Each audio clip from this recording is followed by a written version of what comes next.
Bismillahirrahmanirrahim। بچوں جیسا کہ آپ کو معلوم ہے کہ اب سردی بہت زیادہ ہے، ٹھیک ہے۔ آپ ٹائم سے ایک ٹائم کی پابندی لازمی کیا کریں، ٹھیک ہے نا۔ آپ کا ٹائم 8 بجے کا، چلو 8:05 تک آپ کو ریلیکسیشن دی جاتی ہے تاکہ آپ جو ہے نا اگر تھوڑا بہت موجودہ مسئلہ مسائل تو آپ پہنچ جائیں۔ تو اس سردیوں میں جو ہے نا آپ کوئی بھی جیکٹ استعمال کر سکتے ہیں تاکہ آپ سردی سے بچا جائیں، کیونکہ اگر بیمار ہو گئے تو پھر آپ کی پڑھائی ویسے کی ویسی رہ جائے گی۔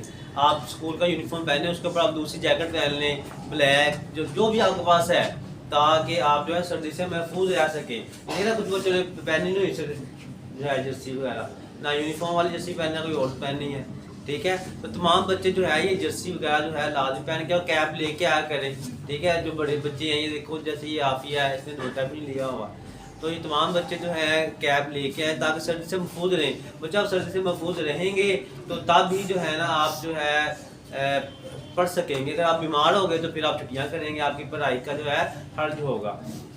بتائیں جی ہاتھ کون چوم کے آئے اپنی امی کے ابو کے؟ شاباش، سارے چوم کے آئے ہیں، ویری گڈ۔ اچھا جی بچوں، میں آپ کو کیوں کہتا ہوں کہ ہاتھ چوم کے آئیں؟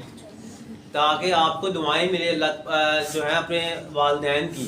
جب آپ کو اپنے والدین کی دعائیں ملے گی پھر آپ کامیاب ہوں گے، ٹھیک ہے نا۔ تو آپ نے ڈرامہ دیکھا نا ارطغرل والا؟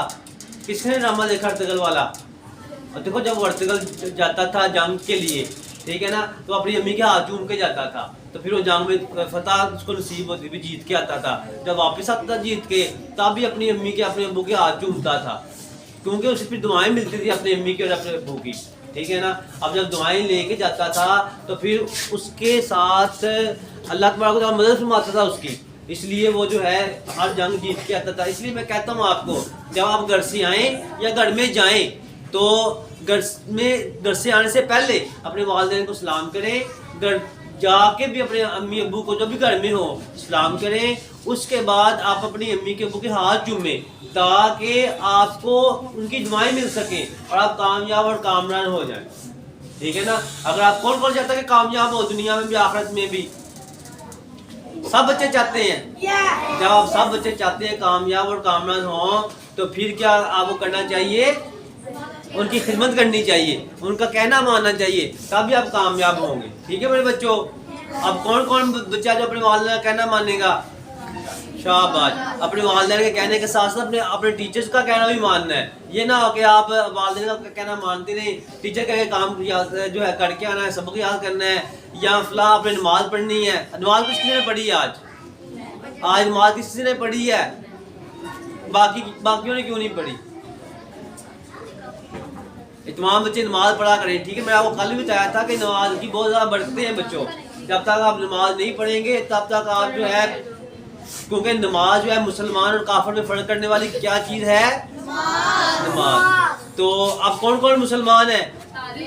ہاں مسلمان سارے ہی، پر نماز ہم نہیں پڑھتے۔ اشفاق احمد جس نے کتاب لکھی زاویہ، اشفاق احمد ایک رائٹر ہے، اس نے نا اپنے کے بابا جی، نور والے بابا جی، وہ ذکر کرتے ہیں کتاب میں، وہ کہتے ہیں کہ جی میں اپنے بابا جی کے پاس گیا، میں نے پوچھا بتایا جی مسلمان میں اور مومن میں کیا فرق ہے؟ اس نے کہا کہ جو اللہ کو مانتا ہے، بابا جی فرماتے ہیں کہ جو اللہ کو مانتا ہے وہ مسلمان ہے اور جو اللہ کی مانتا ہے وہ مومن ہے، ٹھیک ہے۔ تو اللہ تعالیٰ نے ہمیں حکم دیتے ہیں کہ جی نماز ادا کریں، نماز کا حکم دیا گیا بار بار، تو ہم اگر نماز نہیں ادا کرتے تو پھر ہم اللہ کا حکم نہیں مان رہے۔ بات سمجھ آئی نا؟ میں نے آپ کو کل بھی واقعہ سنایا تھا کہ ایک بزرگ کے پاس ایک آدمی گیا، اس نے کہا کہ بھائی بتائے مجھے، میں نے نماز پڑھتا ہوں لیکن میرا نماز میں دل نہیں لگتا، مجھے سکون نصیب نہیں ہوتا نماز میں۔ تو اس بابا جی نے فرمایا کہ تم نماز تو پڑھتے ہو نا، کہنا سکون نصیب نہیں ہوتا لیکن میں پھر بھی 5 وقت کی نماز پڑھ لیتا ہوں۔ تو بابا جی نے کہا کہ آپ تو بڑے جو ہے خوش قسمت ہیں کہ آپ اپنے مزے کے لیے، اپنے سکون کے لیے نہیں بلکہ اللہ تبارک و تعالیٰ کے حکم کی تعمیل کے لیے نماز پڑھ رہے ہیں، اب اللہ کا حکم پورا کر رہے ہیں نماز ادا کر کے، ٹھیک ہے۔ تو آپ تو بڑے خوش قسمت ہیں بھائی، اس لیے آپ جو ہے نماز ادا کیا کریں۔ آپ خود بھی جلدی اٹھیں، اپنے والدین کو بھی اٹھائیں، اپنے جو گھر میں چھوٹے بہن بھائی ہیں، بڑے بہن بھائی ہیں، انہیں بھی کہیں نماز کے لیے، ٹھیک ہو گیا۔ اب کون بچہ نماز پڑھے گا کل سے؟ سب؟ پکا وعدہ؟ شاباش۔